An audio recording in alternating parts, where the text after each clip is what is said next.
Welcome to JSKM classes. आज के इस वीडियो में बात करेंगे diploma in pharmacy first year के सब्जेक्ट सोशल फार्मेसी। इसका चौथा चैप्टर है एपिडेमियोलॉजी। इसके पहले हमने जो भी चैप्टर थे तीनों चैप्टर के बारे में डिस्कस कर लिया है, जिसकी वीडियो अपलोडेड हो चुकी है। फिर प्लेलिस्ट में जा कर के मोस्ट इम्पॉर्टेंट क्वेश्चन नाम से प्लेलिस्ट बनी हुई, वहाँ से आप इसको देख सकते हैं। एपिडेमियोलॉजी या यहाँ पे चैप्टर का नाम देते हैं माइक्रोबायोलॉजी, क्योंकि यहाँ पे डिजीज़ से रिलेटेड और उनके कॉन्स्टिट्यूशन के बारे में ज़्यादा बात करनी है। तो इसके पहले कुछ टर्मिनोलॉजी है, कुछ टर्म इस चैप्टर में जो कि काफ़ी इंपॉर्टेंट है और ये पूछे जाते हैं। तो टर्मिनोलॉजी, पहले टर्म के बारे में बात कर लेते हैं। ठीक है, तो सबसे फर्स्ट टर्म है एपिडेमियोलॉजी। एपिडेमियोलॉजी होता क्या है, तो इस जनरल में हम कह सकते हैं कि scientific study of the spread, फैलने को, एंड कंट्रोल ऑफ डिजीज़, और डिजीज़ को कंट्रोल करने में और उसको फैलने के अध्ययन को क्या कहेंगे हम, एपिडेमियोलॉजी कहा जाएगा। अब डिटेल में बात कर लेते हैं। Epidemiology is the study of distribution and determinants of health related events and disease in the population, and also the application of the knowledge to control health problems। तो एपिडेमियोलॉजी क्या है, distribution and determinants of health related events and disease, जो भी स्वास्थ्य को निर्धारण करने वाले फैक्टर हैं और डिजीज़ के बारे में जानने वाले जो भी फैक्टर हैं, या डिजीज़ किस प्रकार से हो रही है, पॉपुलेशन में फैल रही है, इसके बारे में जानकारी करना, and also the application of the knowledge to control health problem, और जो भी बीमारियां हो रही हैं जिससे स्वास्थ्य बिगड़ रहा है, हेल्थ प्रॉब्लम हो रही हैं, उनको कंट्रोल करने का ज्ञान, नॉलेज जहाँ से मिलेगा, जिससे मिलेगा, उसे हम एपिडेमियोलॉजी कहेंगे। यह था फर्स्ट पॉइंट। दूसरा पॉइंट है इसमें, दूसरा पॉइंट है एपिडेमिक। ये काफ़ी पूछे गए हैं लास्ट ईयर के एग्जाम में, इसमें से एक पूछा गया था एपिडेमिक के, और एपिडेमियोलॉजी से आप क्या समझते हैं, या डिफाइन एपिडेमिक। ठीक है, तो डिफाइन एपिडेमिक, एपिडेमिक क्या होता है, निष्पत्त करते हैं। एपिडेमिक बहुत ही सिंपल लैंग्वेज में, a large number of peoples are animals suffering from the same disease at the same time, एक ही समय पर, same disease at the same time, एक ही समय पर एक ही प्रकार की बीमारी से जब ज़्यादा संख्या में, नंबर्स में लोग बीमार हों या किसी डिजीज से सफ़र हों, तो उस एरिया को, यानी कि उस प्रकार की सिचुएशन को एपिडेमिक कहा जाएगा। यही इसके बारे में बात कर लेते हैं। नेक्स्ट लिखा हुआ है या आर, जैसे इस डिफरेंट को लीजिए, चाहे आप इस डिफिनीशन को लिखिए, चाहे यहाँ पे इस डिफिनीशन को लिख सकते हैं। ये क्या कह रही हैं, an epidemic is a disease that spread rapidly, बहुत तेज़ी से, and affected many individual at the same time within community population, जो भी पॉपुलेशन है, जो भी समुदाय है, वहाँ एक ही समय पर बहुत से लोगों को एक ही टाइम पर रैपिडली, तेज़ी, फास्टली से बीमारी करना क्या कहलाएगा, एपिडेमिक कहलाता है। नेक्स्ट बात करते हैं पैंडेमिक की। पैंडेमिक क्या होता है, it is a disease, pandemic क्या है, it is a disease present almost in all countries in the world, संसार में सभी कंट्रीज में, सभी देशों में एक साथ बीमारी हो जाए, उस सिचुएशन को कहा जाएगा पैंडेमिक कहा जाता है। दूसरा पॉइंट आता है एंडेमिक। क्या होता है, endemic when an infection disease is always found in certain geographical areas and it is difficult to eradicate, यानी कि जब कोई इन्फेक्शस डिजीज़ एक सर्टेन जियोग्राफी, कुछ ही एरिया में पाई जाए, यानी कि होल वर्ल्ड में ना हो, एक पर्टिकुलर जियोग्राफिकल एरिया, एक पर्टिकुलर एरिया में पाई जाए और उसे रिमूव करना पॉसिबल ना हो, इस डिजीज़ को, उस कंडीशन को कहा जाएगा एंडेमिक कहा जाता है। ये हैं कुछ इम्पॉर्टेंट ऐसे टॉपिक जो काफ़ी पूछे गए हैं एग्ज़ाम में और पूछे जा भी सकते हैं। मोस्ट ऑफ काफ़ी इंपॉर्टेंट आप कुछ रहेंगे ये। नेक्स्ट इसमें आता है डिजीज़ और उनके कॉन्स्टिट्यूएंट एजेंट। हम सिर्फ इस वीडियो में सिर्फ इम्पॉर्टेंट टॉपिक के बारे में ही बात करेंगे। ठीक है। नेक्स्ट आता है डिजीज़। डिजीज़ कौन सी होती हैं, कौन है और किसके द्वारा कास्ट एजेंट क्या है, उनके इंक्यूबेशन पीरियड क्या है और किस प्रकार वो फैलती हैं, ये काफ़ी पूछा जाता है क्वेश्चन। ये डिजीज़ का नाम दे देंगे, उनके कास्ट एजेंट पूछ लेंगे या डिजीज़ का पूरा डाटा लिख लेंगे, एपिडेमियोलॉजी पूरी लिखनी होगी, किस प्रकार का उनका कास्ट एजेंट क्या है, उनका इंक्यूबेशन पीरियड कितना होता है, किस प्रकार ट्रांसमिशन होता है, यानी कि डिजीज़ को लेकर के उनका पूरा डाटा तैयार करना है। चलिए यहाँ पे हम स्टार्ट करते हैं, क्योंकि हम 60 वीडियो इंपॉर्टेंट क्वेश्चन के बारे में बात करेंगे तो ज़्यादा डिस्कस नहीं करेंगे, हम सिर्फ इम्पॉर्टेंट टॉपिक के बारे में ही बात करेंगे। स्टार्ट करते हैं। फर्स्ट डिजीज़ हमने लिया है चिकन पॉक्स। फर्स्ट डिजीज़ यहाँ पे हमने लिया है चिकन पॉक्स। चिकन पॉक्स होती क्या है? Chicken pox is a viral infection disease and communicable disease. It is known as varicella. तो चिकन पॉक्स क्या है? एक वायरल इन्फेक्शस डिजीज़ है। तो यहाँ पर एक क्वेश्चन ये भी तैयार हो जाता है जो कि चिकन पॉक्स इज़ का सिफरिंग फ्रॉम, या chicken pox is A disease type of disease, किस प्रकार की किस डिजीज़ है? तो ये क्या है? वायरल इन्फेक्शस डिजीज़ है। कैसी है? वायरल इन्फेक्शस डिजीज़ है। नेक्स्ट बात करते हैं इसके कास्टिव एजेंट की। इसका कास्टिव एजेंट क्या है? का chicken pox is caused by varicella zoster virus. ये काज होता है वेरिशेला जोस्टर वायरस के द्वारा काज होती है चिकन पॉक्स। चिकन पॉक्स का इंक्यूबेशन पीरियड कितना होता है? तो चिकन पॉक्स मोस्टली अबाउट 14 से 16 डेज, 14 to 16 डेज होता है। अर्थात जब से वेरिशेला जोस्टर वायरस ने इफेक्ट किया उस दिन से लेकर के 14 से 16 दिन, यानी कि 2 वीक्स, मोस्ट ऑफ 2 वीक्स, 2 सप्ताह लग जाएंगे इसके सिम्टम अपीयर होने में। ठीक है। नेक्स्ट बात करते हैं mode of transmission. Mode of transmission पूछ सकते हैं कि डिजीज़ दे देंगे, कहेंगे इसका मोड ऑफ ट्रांसमिशन बताइए, या डिजीज़ दे करके पूछ लेंगे कि ये किस प्रकार फैलती है। तो बात करेंगे मोड ऑफ ट्रांसमिशन की, या हम कह देंगे स्प्रेड, किस प्रकार फैलती है। ठीक है। तो मोड ऑफ ट्रांसमिशन में फर्स्ट पॉइंट है transmitted by person to person, by droplet infection और बाय कांटेक्ट विथ स्किन। तो जो चिकन पॉक्स डिजीज़ है ये पर्सन टू पर्सन, एक व्यक्ति दूसरे व्यक्ति के जो संपर्क में आता है तब फैलती है। बाय ड्रॉपलेट इन्फेक्शन, छोटे छोटे जो ड्रॉप कण निकलते हैं जो खांसी के दौरान हम लोग जब क्रॉस करते हैं या गला मतलब छींकते थूकते हैं तो जो ड्रॉपलेट्स होती हैं उनके द्वारा ये डिजीज़ ट्रांसफर होती है। और बाई कांटेक्ट विथ स्किन, या एक दूसरे की स्किन जब टच होती है उसके द्वारा भी ये डिजीज़ ट्रांसफ़र होती है। दूसरा पॉइंट क्या है? Freshly contaminated article used by the patient and patient can also transmit the disease. अगर जो पेशेंट बीमार है जिसके जो चिकन पॉक्स से ग्रसित है, अगर उसने किसी आर्टिकल को, किसी वस्तु को छुआ, टच किया है और उस टच हुई वस्तु को आप खुद उठा रहे हैं, रख रहे हैं, तो इससे भी आपको डिजीज़ होने के चांसेस हो सकते हैं। ठीक है। हमने केवल इंपॉर्टेंट पॉइंट्स जो ले रखे हैं, बाकी ट्रांसमिशन लिख सकते हैं।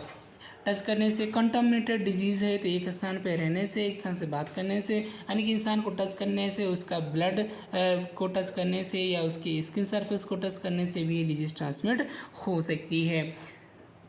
सिम्टम क्या आएंगे अगर किसी को चिकन पॉक्स हो गया तो सिम्टम कौन से प्रतीत होंगे? सिम्टम होगा फर्स्ट क्या है? Skin rashes that is very AC and look like small blister. जो स्किन है वहाँ पर रैसेस पड़ने, चकत्ते धब्बे पड़ने लगेंगे रेड कलर के, और क्या होंगे? लुक लाइक स्मॉल ब्लिस्टर, छोटे छोटे दाग के फॉर्म में या दानों के फॉर्म में वहाँ पे धब्बे पड़ने लगेंगे। दूसरा क्या है? फीवर। तीसरा क्या है? टायर्डनेस, थकान महसूस होने लगेगी, हेडेक होने लगेगा, और जो ब्लिस्टर पड़ेंगे वो क्या होंगे? जो दाने पड़ेंगे, दाने बोलते हैं, उनसे क्या होगा? दर्द होने लगेगा, पेन होने लगेंगे, इसमें दर्द होगा। दूसरा पॉइंट कहते हैं प्रिवेंशन एंड कंट्रोल। अभी इस डिजीज़ को हम प्रिवेंट कैसे कर सकते हैं और कंट्रोल कैसे कर सकते हैं? तो प्रिवेंशन और कंट्रोल के लिए क्या करें कि जो डिसेंट जो सफ़र कर रहा हो, जिसको चिकन पॉक्स हो, उसे हम आइसोलेट कर दें। दूसरा पॉइंट क्या है? Disinfect all the article used by the patient.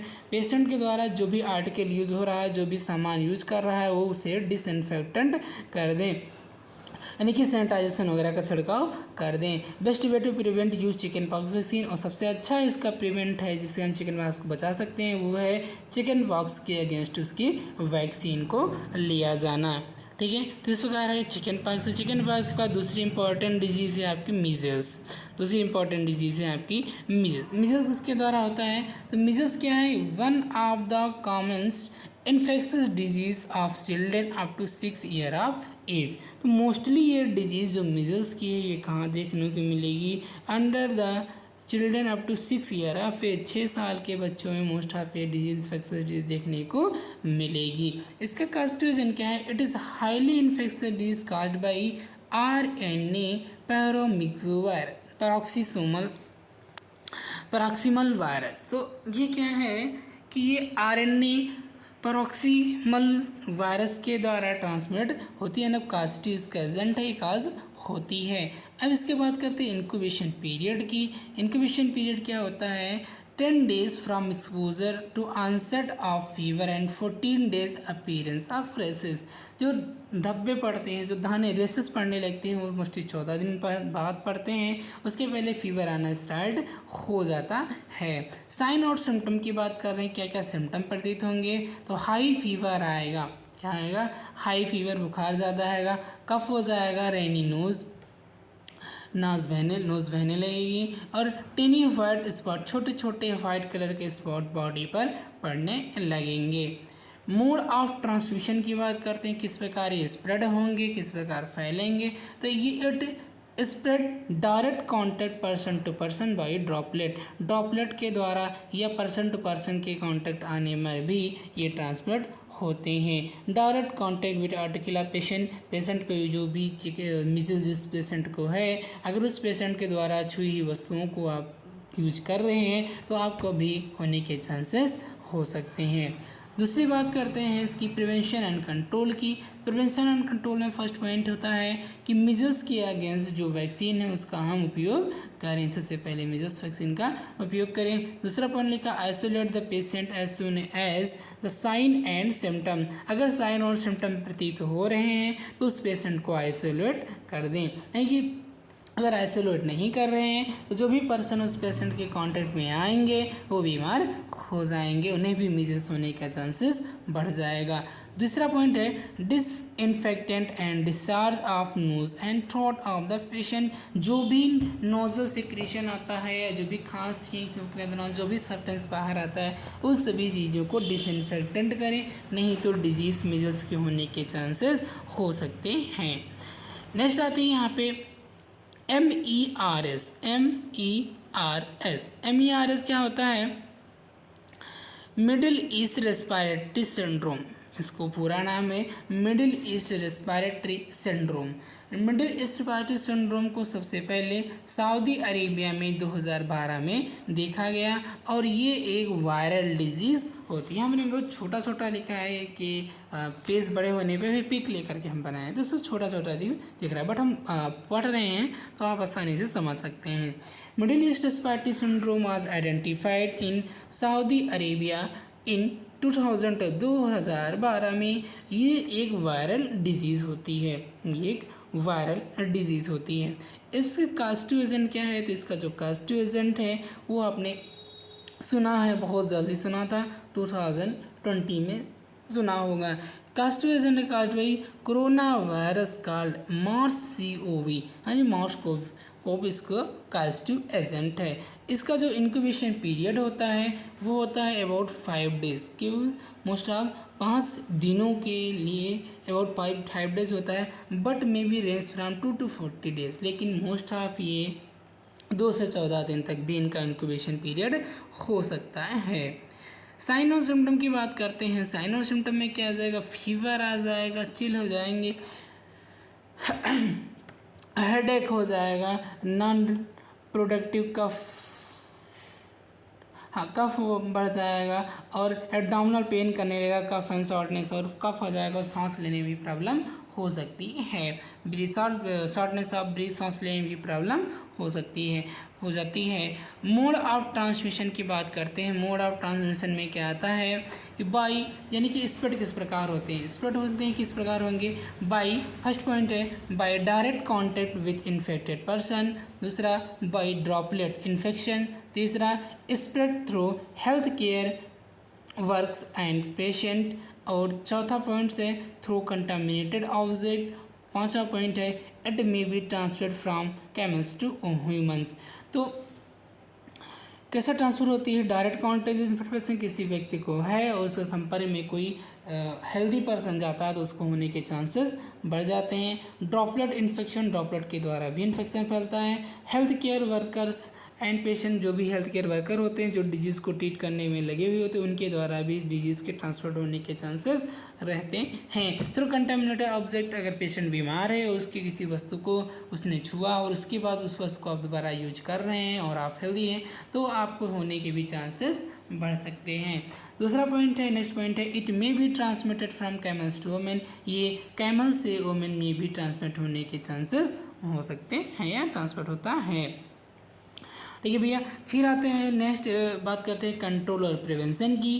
Control prevention में क्या होगा, पेशेंट को आइसोलेट कर दिया जाए, तो सारी चीज़ें आप कॉमन से सोचेंगे तो आप आसानी से कंट्रोल प्रिवेंशन को लिख सकते हैं। मोड ऑफ ट्रांसमिशन को भी लिख सकते हैं, जो भी कंटामिनेटेड डिजीज़ होंगी और डायरेक्ट कॉन्टैक्ट में आने पे या इन्फेक्शन ड्रॉपलेट के द्वारा भी ट्रांसमिट होंगी, जो नॉन कंटामिनेटेड होंगी वो ट्रांसमिटेड नहीं होंगी, डायरेक्ट कॉन्टैक्ट में आने से ट्रांसमिट नहीं होंगी। दूसरा पॉइंट यहाँ पर हम देखते हैं फॉलो रेस्पिरेटरी प्रिवेंटिव इक्विपमेंट, जो भी रेस्पिरेटरी को प्रिवेंट करने वाले रेस्पिरेटरी डिजीज़ के लिए जो भी इक्विपमेंट होते हैं जिससे सांस लेने में आसानी हो सके, लंग्स में पेन्स ना हो, उस सभी इक्विपमेंट का उपयोग करें। Do not share personal item with the other peoples, अगर जो भी व्यक्ति बीमार है वो किसी अदर आइटम्स को, अदर पर्सनल सामान को ना से। मॉनिटर टेम्परेचर डेली, जो भी टेम्परेचर है बॉडी का टेम्परेचर वो डेली मॉनिटर करते रहें। नेक्स्ट बात करते हैं नेक्स्ट डिजीज़ की, कोविड-19। हाँ, नेक्स्ट बात करते हैं कोविड-19। कोविड-19 जो होता है is a virus infected disease, और ये वायरस इन्फेक्टेड डिजीज़ है तो निश्चित है क्या होगी, कंटामिनेटेड डिजीज़ होगी, ट्रांसमिटेड होगी पर्सन टू पर्सन, आसानी से हम इसको ट्रांसमिशन में लिख सकते हैं। कास्टोजन क्या होगा, सभी लोग जानते होंगे, वायरल इन्फेक्शन डिजीज है caused by corona virus family, इससे कोरोना वायरस फैमिली के मेम्बर्स के द्वारा काज किया जाता है। सिम्टम क्या होंगे, फीवर आएगा, कफ आएगा, फैटिग होगा, शॉर्टनेस ऑफ ब्रीथ, सांस लेने में दिक्कत होगी, वोमिटिंग होगा और बॉडी पेन करेगी। इंक्यूबेशन पीरियड की बात करते हैं 2 to 14 days after exposure of the virus, अगर वायरस से इन्फेक्टेड कर दिया तो मोस्टली 2 से 14 दिन का समय लग सकता है। नेक्स्ट बात करते हैं prevention and control. Prevention control के बारे में बात करते हैं, क्या है, isolate the patient in well ventilated room, एक स्पेशल रूम में उसको हम आइसोलेट कर देंगे वेंटिलेटेड रूम में। Use triple layer medical mask discard after use, triple layer mask का यूज़ करेंगे और यूज़ करने के बाद उपयोग जो ख़त्म हो जाए तो उसे डिस्चार्ज कर दिया जाएगा। Do not share personal item with other people, अगर आप कोविड-19 सफ़र कर रहे हैं तो जो भी उपकरणों को यूज कर रहे हैं उन्हें किसी दूसरे व्यक्ति के साथ शेयर ना करें। मॉनिटर टेम्परेचर डेली, जो भी टेम्परेचर बनना है बॉडी का वो डेली मेंटेन कर रहे हैं। Monitor oxygen स्टोरेशन saturation with pulse oximeter, oxygen का सैचुरेशन नापते रहें, ऑक्सीजन की लेवल क्या चल रही है, और पल्स का भी नापते रहें कि पल्स कम है या ज़्यादा है। तो इसके बारे में कोविड-19 के बारे में आप सभी लोग काफ़ी जानते होंगे, है ना, तो ज़्यादा इसमें बात करने की आवश्यकता नहीं है। नेक्स्ट डिजीज़ के बारे में बात करते हैं। नेक्स्ट डिजीज़ है डिप्थीरिया। यहाँ पे बहुत छोटा छोटा दिख रहा है बट आवाज़ से आप लोग समझ सकते हैं कि क्या लिखा होगा। ठीक है भैया, नेक्स्ट बात करते हैं डिप्थीरिया। डिप्थीरिया होता क्या है, diphtheria is a acute infectious disease caused by bacteria, और डिप्थीरिया बैक्टीरिया के द्वारा काज होने वाली डिजीज़ है। तो अभी तक जो हम बात कर रहे थे मोस्टली वायरल इन्फेक्शन डिजीज़ के बारे में बात कर रहे थे, अब ये डिजीज़ की बात कर रहे हैं वो क्या है, बैक्टीरियल कास्टिव ऐसे ये बैक्टीरियल डिजीज़ है। Diphtheria is widely distributed disease affected person तो ऑफ आले, सभी प्रकार के इसके लोगों को इफेक्ट करती है। इसका कास्टिवेजन क्या हुआ, कास्टिवेजन के बारे में बात करते हैं। Diphtheria is caused by the corynebacterium diphtheria, corynebacterium diphtheria के द्वारा डिजीज काज होती है। इसका जो डिप्थीरिया बैक्टीरिया है ये क्या होता है, डिप्थीरिया बैक्टीरिया ग्राम पॉजिटिव होता है, रॉड शेप बैक्टीरिया होता है। ये आप चाहे तो नोट भी कर सकते हैं कि जो डिप्थीरिया डिजीज़ होती है वो ग्राम पॉजिटिव बैक्टीरिया के द्वारा काज होती है। और जो ग्राम पॉजिटिव बैक्टीरिया जो होता है वो कैसा होता है, रॉड शेप्ड बैक्टीरिया होता है, उसको रॉड शेप बैक्टीरिया होता है। नेक्स्ट बात करते हैं इंक्यूबेशन पीरियड की। इंक्यूबेशन पीरियड इसका कितना होता है, तो 2 से 5 दिन का समय लगता है। इंक्यूबेशन मोस्टली 2 to 5 डेज, 2 से 5 दिन का टाइम लगता है। साइन और सिम्टम की बात करें तो आप मोस्टली कॉमन साइन सिम्टम ही देखेंगे। फीवर आएगा, हेड पेन होगा, शॉर्ट था, गले में खरसाहट होगी, डिफिकल्टी इन स्वेलिंग पचाने में, यानी कि स्वेलिंग मतलब निगलने में इसे बोलते हैं, उसमें प्रॉब्लम आएगी। डिफिकल्टी इन ब्रीथिंग, सांस लेने में भी प्रॉब्लम होगी। ठीक है भैया। नेक्स्ट बात करते हैं mode of transmission. Mode of transmission यानी कि स्प्रेड किस प्रकार करेगा, ट्रांसमिट किस प्रकार होगी डिजीज। मोड ऑफ ट्रांसमिशन में पहला पॉइंट देखिए, by direct contact with infected person. अगर इन्फेक्टेड पर्सन के डायरेक्ट कॉन्टैक्ट में आ रहे हैं तो इन्फेक्टेड होने के चांसेस बढ़ जाएंगे। बाय कफिंग एंड स्नीजिंग, कफ और स्नीजिंग के द्वारा भी, यानी कि खांसी और थूक, है ना, छींक के द्वारा भी फैलता है। Contaminated with an lesion of the skin, contaminated article यानी कि आर्टिकल यानी कि contaminated with any lesion of the skin. अगर स्किन पे घाव वगैरह कोई है, कोई कट लगा हुआ है, वो भी अगर आप कांटेक्ट में इसके आ जा रही हैं तो आपको चांसेस होने के चांसेस हैं। प्रिवेंशन एंड कंट्रोल की बात करें तो पेशेंट को कर दें, आइसोलेट कर देते हैं। Immunisation of diphtheria, antitoxin, diphtheria के अगेंस्ट जो एंटीटॉक्सिन सब्सटेंस है उनको लगवाएं। अर्ली मीट टू अथॉरिटीज़, यानी कि अगर इन्फेक्शन के चांसेस लग रहे हैं कि हाँ हमें है डिजीज़ है, तो जितना जल्दी हो सके अथॉराइज पर्सन से, डॉक्टर से मिलना चाहिए, इससे आसानी से ट्रीटमेंट हो सके। नेक्स्ट डिजीज़ की बात करते हैं, जो कि हम इंपॉर्टेंट डिजीज़ की बात कर रहे हैं, वो ज़्यादा लंबी वीडियो नहीं, बहुत 60 में हम इसको ले रहे हैं। आपको पूरा चैप्टर हम 60 वीडियोज़ में कवर कर रहे हैं। ठीक है भैया। नेक्स्ट बात करते हैं वुपिंग कफ पर्टूसिस। वुपिंग कफ पर्टूसिस में क्या है, क्या होती है ये वुपिंग कफ काज, हाँ, whooping cough is highly infectious disease of respiratory tract in which trachea, bronchi and bronchioles are involved। Total जो वोपिंग कफ होती है ये हाईली इन्फेक्शियस डिजीज़ होती है ऑफ द रेस्पिरेटरी ट्रैक्ट, यानी कि रेस्पिरेटरी ट्रैक्ट, सांस लेने वाले डिजीज जहाँ हम सांस लेते हैं जिसके द्वारा वो क्या होता है, रेस्पिरेटरी ट्रैक्ट होता है। In which trachea, bronchi, bronchioles involve, यानी कि इस डिजीज़ में trachea, bronchi and bronchioles involve होते हैं। It is characterise by mild fever, ये हल्का मध्यम या सर्दी, and irritating cough gradually become periodical and characteristic whoop characteristic. ठीक है भैया। तो ये क्या होती है, धीरे धीरे हल्के फीवर से स्टार्ट होती है, फिर कफ बनेगा, कफ होने के बाद ये लक्षण प्रतीत इसके होने लगेंगे। वूप मीन्स लाउड, यानी कि वूपिंग जो बोलते हैं कि वूपिंग कफ, वूपिंग माने होता है लाउड, आवाज़ आना। Crowing aspiration disease also known as, और इस प्रकार के डिजीज़ को क्या कहेंगे हम, पर्टूसिस डिजीज़ भी कहा जाता है। यानी कि जो वूपिंग कफ डिजीज़ है इसको पर्टूसिस डिजीज़ भी कहा जाता है। इसका जो कास्टिव एजेंट है वो क्या है, बॉर्डीटेला पर्टूसिस। इसका जो कास्टिव एजेंट है वूपिंग कफ का कास्टिव एजेंट है बॉर्डीटेला पर्टूसिस होता है। ठीक है भैया।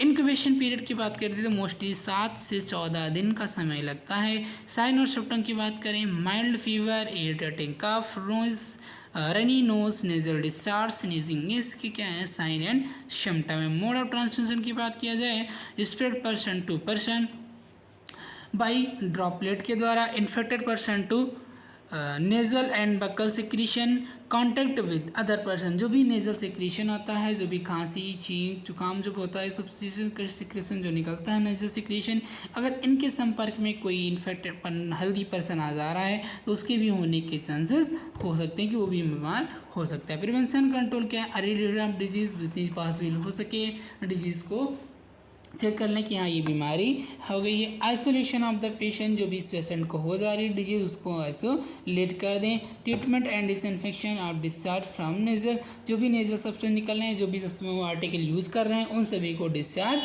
करते रहें, यानी कि डिस्चार्ज रिसर्च करते रहें, डिसइंफेक्टेंट का यूज़ करते रहें। एंटीसेप्टिक एंड डिसइंफेक्टेंट जानते होंगे, एंटीसेप्टिक जीवित वस्तुओं के लिए, डिसइंफेक्टेंट निर्जीव वस्तुओं के लिए। जो भी पार्टिकल यूज़ कर रहा हो उन्हें हम डिसइंफेक्टेंट करते जाएं। नेक्स्ट डिजीज़ की भी बात करते हैं, मेनिंजाइटिस या इसी को कहा जाता है, दूसरा नाम भी इसका है क्या, मेनिंगोकोकल मेनिंजाइटिस, या इसी को कहा जाता है सेरेब्रोस्पाइनल फीवर, यानी कि मेनिंजाइटिस के नाम से या मेनिंगोकोकल मेनिंजाइटिस के नाम से या सेरेब्रोस्पाइनल फीवर के नाम से भी इसको पूछा जा सकता है। Meningitis is an acute communicable disease, it causes inflammation of brain and spinal cord. ठीक है भैया, कह रहे हैं कि जो मेनिंजाइटिस होती है ये कम्युनिकेबल डिजीज होती है जो कि इन्फ्लामेशन ऑफ ब्रेन और स्पाइनल कार्ड में इन्फ्लामेशन कॉज कर देती है, स्वेलिंग आ जाती है। तो मेनिंजाइटिस का कास्ट्रेशन यहाँ पे हम लिखने भूल गए हैं। मेनिंजाइटिस का कास्ट्रेशन होता है क्योंकि ये बैक्टीरिया और वायरस और फंगस तीनों तरह से काज होती है। मोस्टली देखा गया है कि इसको काज करने वाले वायरस भी काज करता है, बैक्टीरिया भी काज करता है और फंगल भी काज करता है। लेकिन मेनली जो इस डिजीज़ को इफेक्टिव कास्टिव एजेंट है उसका नाम है स्ट्रेप्टोकोकस निमोनी या नीजेरिया मेनिंजाइटिस। इसको कहते हैं नीजेरिया मेनिंजाइटिस, नीजेरिया NEISERIA नीजेरिया, और कहते हैं मेनिंजाइटिस। ठीक है, मेनिंजाइटिस या स्ट्रेप्टोकोकस निमोनी, इनके द्वारा भी ये डिजीज काज होती है। ठीक है भैया, कास्टिव एजेंट वैसे बोल देते हैं स्ट्रेप्टोकोकस निमोनी या नीजेरिया मेनिंजाइटिस। ठीक है, इसके द्वारा ये डिजीज काज होती है। इंक्यूबेशन पीरियड की बात करते हैं कि incubation period 3 to 4 days but may very from 2 to 10 days। Most of किस क्या देख क्या रहे हैं कि 3 से 4 दिन के अंदर सिम्टम इसके दिख जाएंगे, नहीं तो वेरी फ्रॉम यार 2 से 10 दिन तक ये वेरी करते हैं। 2 से 10 दिन भी लग सकते हैं, 3 से 4 दिन में भी इसके सिम्टम अपीयर हो सकते हैं। साइन और सिम्टम की बात करते हैं। साइन और सिम्टम आप काफ़ी सेम देखते आए हैं, सेम यहाँ भी हो सकते हैं। हेडेक होगा, वोमिटिंग होगा, सीजर्स होगा, चक्कर आने लगेंगे, स्लीपिंग होगा, फीवर आएगा और इरिटेबिलिटी महसूस होगी। ठीक है, तो सिम्टम सारे हमेशा आप सेम आते हैं, वहाँ पे अलग आप कर भी सकते हैं, सेम एज भी लिख सकते हैं। हेडेक है, वोमिटिंग और सीजर, यहाँ पे चक्कर आएगा क्योंकि मिडल हेड पे इफेक्ट कर रहा है वायरस। स्लीपनेस, नींद काज करेगी, फीवर आएगा, इरिटेबिलिटी महसूस होगी, इरेगुलरिटी महसूस होगी। ठीक है भैया, नेक्स्ट बात करते हैं मोड ऑफ ट्रांसमिशन। ट्रांसमिशन की बात करते हैं by contact of respiratory and throat secretion. अगर रेस्पिरेटरी थ्रोट सिक्रीशन के कांटेक्ट में आ रहे हैं तब डिजीज के सफर होने के चांसेस हो सकते हैं। बाई क्लोज कांटेक्ट कफिंग और किशिंग, अगर क्लोज कांटेक्ट में संपर्क में आ रहे हैं, कफिंग कर रहे हैं या खांसी आ रही है, आप किस कर रहे हैं, उस संपर्क में भी चांसेस हो सकते हैं कि इन्फेक्टेड आप हो जाएं।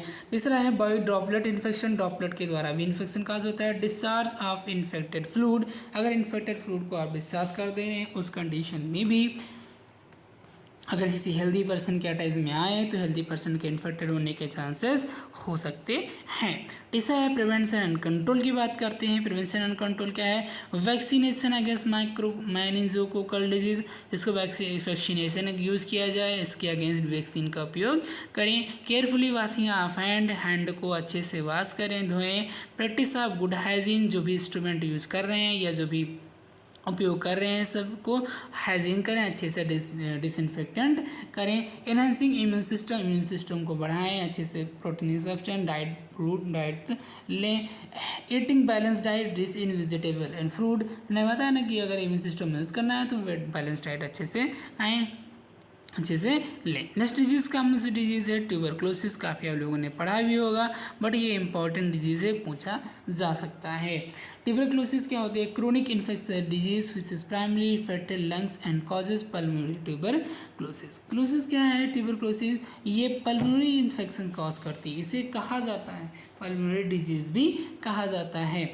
विच is primary affected lungs and causes pulmonary tuberculosis, ये मोस्टली लंग्स को इफेक्ट करती है, इसे कॉजेज पल्मोनरी ट्यूबरक्लोसिस भी काज करते हैं कि पल्मोनरी वो भी इफेक्टेड करती है। Tuberculosis can occur at any as but in common in old person that is young person, ये किसी भी एज में हो सकती है लेकिन मोस्टली ये ओल्ड पर्सन में ज़्यादा देखी गई है in comparison to young person में। इसका जो कास्टिव एजेंट होगा आप भी जानते होंगे, माइकोबैक्टीरियम ट्यूबरक्लोसिस। कास्टिव एजेंट का नाम है माइकोबैक्टीरियम ट्यूबरक्लोसिस। इंक्यूबेशन पीरियड की बात करते हैं तो 3 to 6 वीक सप्ताह यानी कि 3 से 6 सप्ताह लग जाते हैं इसके सिम्टम को अपीयर होने में। साइन और सिम्टम की बात करते हैं। साइन और सिम्टम में बात करते हैं, साइन और सिम्टम में क्या है, एक्सेसिव फैटिग, ठीक है, excessive fatigue, general feeling of weakness, कमजोरी महसूस होगी, चेस्ट पेन होगा, chronic cough and hoarseness of throat,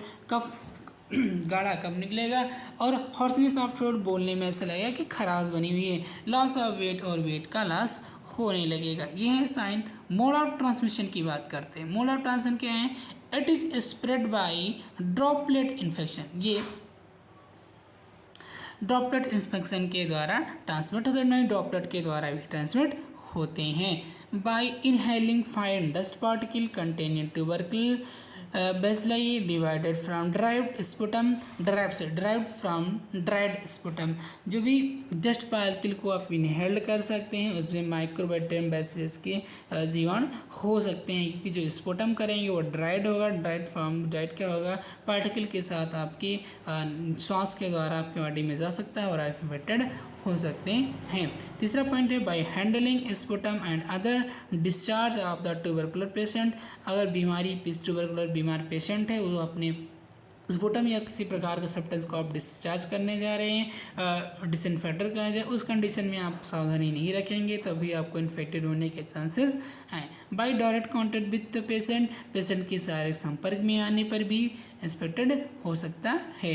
bye consuming articles of food and drink, bye consuming article of food and drink contaminated with tubercle BECIL. अगर bacilli tubercle BECIL के संपर्क में contaminated को food drink को आप लेते हैं, आर्टिकल को लेते हैं कुछ, तभी आपको इन्फेक्टेड होने के चांसेस हो सकते हैं। ठीक है भैया, नेक्स्ट बात करते हैं प्रिवेंशन एंड कंट्रोल के बारे में। प्रिवेंशन एंड कंट्रोल किस प्रकार करेंगे, किस प्रकार हम बचाव कर सकते हैं। Infected person should be isolated, जो भी पर्सन इन्फेक्टेड हो रहा है उसे हम आइसोलेट कर दें। दूसरा point, immunisation with BCG vaccine, BCG vaccine के साथ उसको इम्यूनाइजेशन करें, इम्यून सिस्टम को मजबूत बनाएं।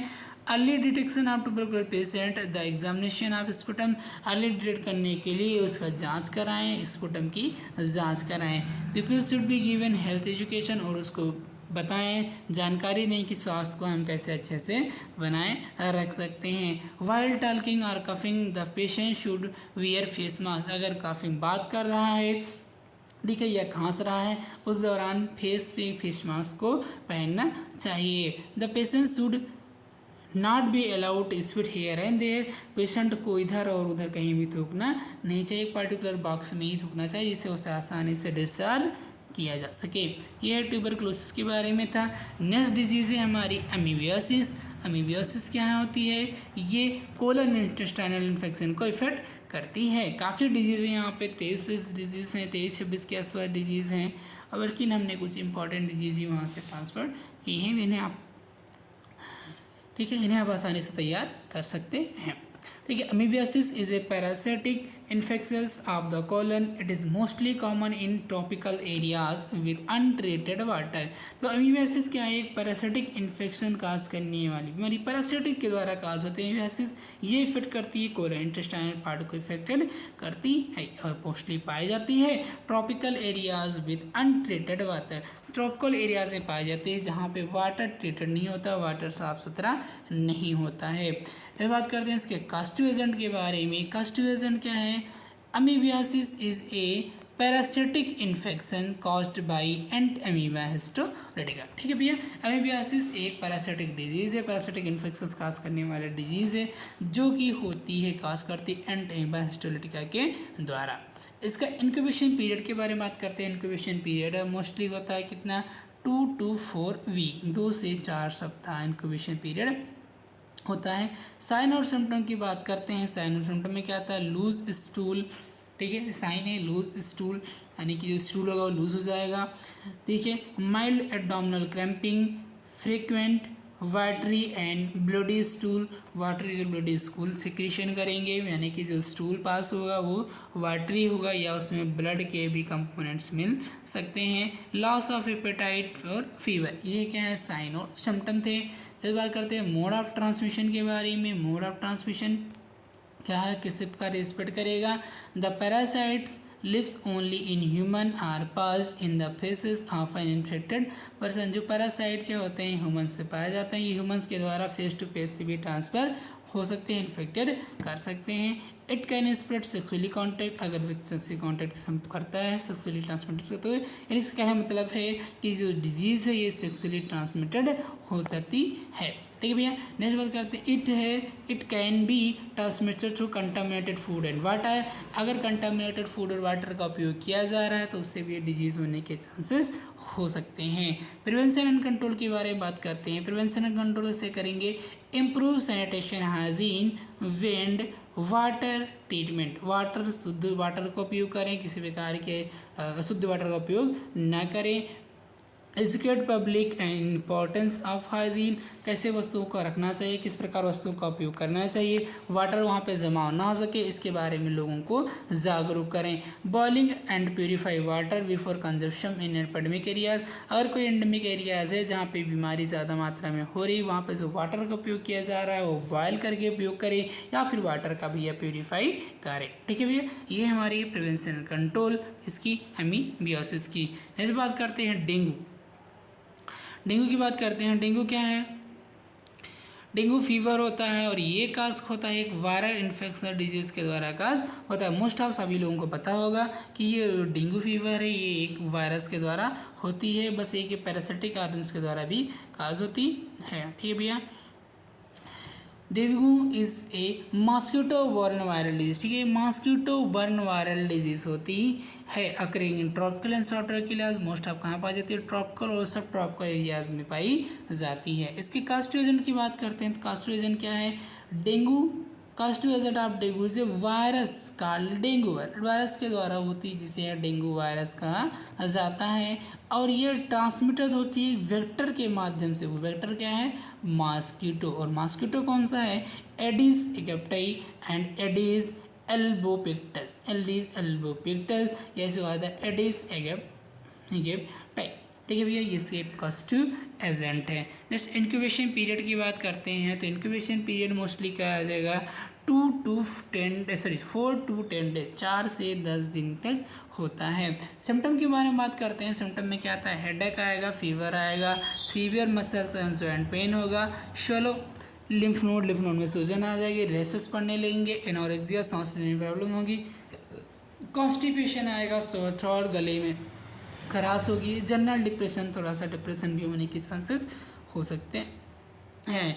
मोड ऑफ ट्रांसमिशन होगा, किस प्रकार ये ट्रांसमिट होगा, the transmission of cycle is man mosquito में, यानी कि जो ट्रांसमिट होता है ये मैन में जाता है, मॉस्किटो में जाता है और फिर एक हेल्दी मैन को इन्फेक्टेड करता है। यानी कि जिस अनहेल्दी पर्सन को जिसको डेंगू है उससे मसल्स ने बाइट किया और फिर वो जा करके एक हेल्दी पर्सन को भी बाइट करेगा तो जिससे मैन टू मैन ये ट्रांसफ़र होता है, मैन मॉस्किटो और मैन। ठीक है भैया, it is viral disease transmitted by mosquito, हमने पहले बताया था कि ये वायरल डिजीज और मॉस्किटो के द्वारा ट्रांसमिट होती है।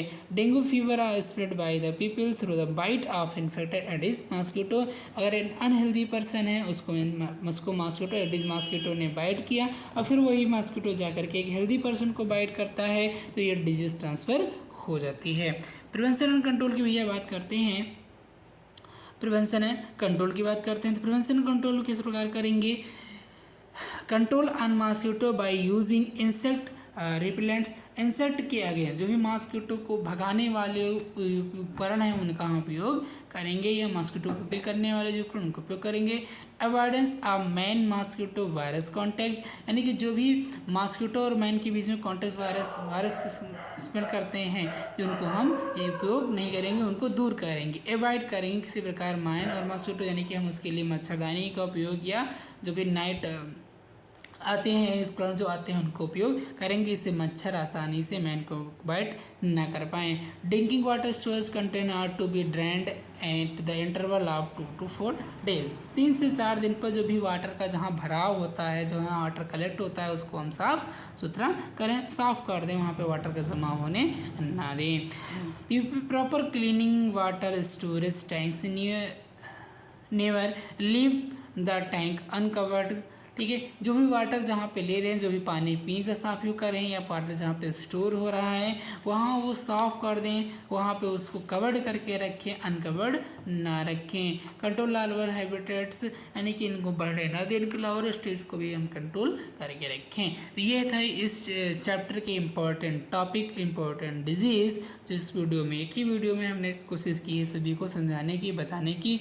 तो thanks for watching this video. Like करें, सब्सक्राइब करें और शेयर करना ना भूलें। Thank you.